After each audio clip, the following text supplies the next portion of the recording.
دارالفتہ اہل سنت میں میرا یہ سوال ہے کہ اگر کوئی شخص اتنا اس کے پاس مال آ گیا کہ وہ حج کر سکتا ہے تو کیا اسی سال اسے حج کرنا ضروری ہے یا اگلے سالوں میں بھی کر سکتا ہے؟ دیکھیں، حج فوری کرنا فرض ہوتا ہے، یعنی حج جب فرض ہو گیا، تمام شرائط اس میں پائی گئیں تو اب وہ فوری کرے گا، اب اس میں تاخیر نہیں کرے گا۔ اگر چند سال تک اس نے تاخیر کی تو علماء نے اس کو فاسق لکھا ہے اور اس کی گواہی کو مردود قرار دی کہ اس کی گواہی قبول نہیں ہوتی، ایسا فاسق ہے وہ۔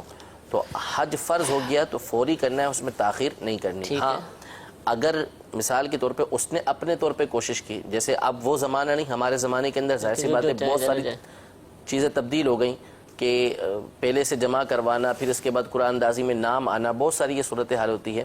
تو اس نے اپنے طور پر کوشش کی اور اس کا نام وغیرہ نہیں آیا جانے کے لیے، تو اس صورت میں وہ گناہگار نہیں ہوگا، لیکن اس کو کوشش پوری کرنا ہوگی۔ پھر اگر اس سال نہیں ہوا تو اگلے سال کوشش کرے گا۔ لیکن ایسا نہیں ہے کہ حج فرض ہو گیا تو اس نے کہا چلو میں 4-5 سال بعد جا کے ادا کر لوں گا، تو اس صورت میں وہ گناہگار ہوگا جس کی اس کو توبہ کرنا یہ ضروری ہوگی۔ ٹھیک ہے حضور، اب یہ پیسے آ گئے ہیں، حج فوراً کرنا ہے، بہت سارے لوگ ہوتے ہیں پیسے آ جاتے ہیں، حج کی خواہش بھی ہوتی ہے، حج بھی کرنا ہے، لیکن بچوں کی شادی، بچیوں کی شادی جو ہے یہ پہلے کر لیں،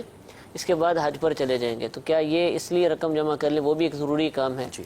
اس کی ضرورت سے انکار نہیں ہے، ٹھیک ہے، لیکن دیکھیں اللہ تبارک و تعالیٰ ہی تمام اسباب بنانے والا ہے، اور اس نے جس چیز کو فرض کیا ہے وہ بندہ جب ادا کرے گا تو اللہ تبارک و تعالیٰ اس کے لیے اسباب بنا دے گا۔ حج ہو یا عبادتیں ہوں، ان کے کرنے سے یاد رکھیں کہ مال میں برکت پیدا ہوتی ہے اور اس کے فوائد ہی بندے کو حاصل ہوتے ہیں۔ تو بیٹیاں ہوں جن کے نکاح کرنے ہیں، یا بہنیں ہوں، بچیاں ہیں، ان کے نکاح کرنے ہیں،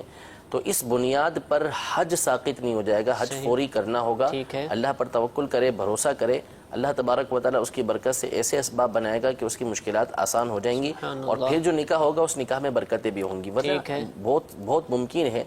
کہ ایسے پیسے بچا کے رکھے کہ اللہ تبارک و تعالیٰ کی نافرمانی کرنا پڑی، پھر اس سے نکاح کیا، تو آج کے دور میں آپ کو معلوم ہے کہ نکاح کتنے قائم رہتے ہیں اور کتنے ٹوٹتے ہیں، کتنے مسائل ہمارے سامنے اس طرح کے آتے ہیں۔ تو ممکنات میں سے ہے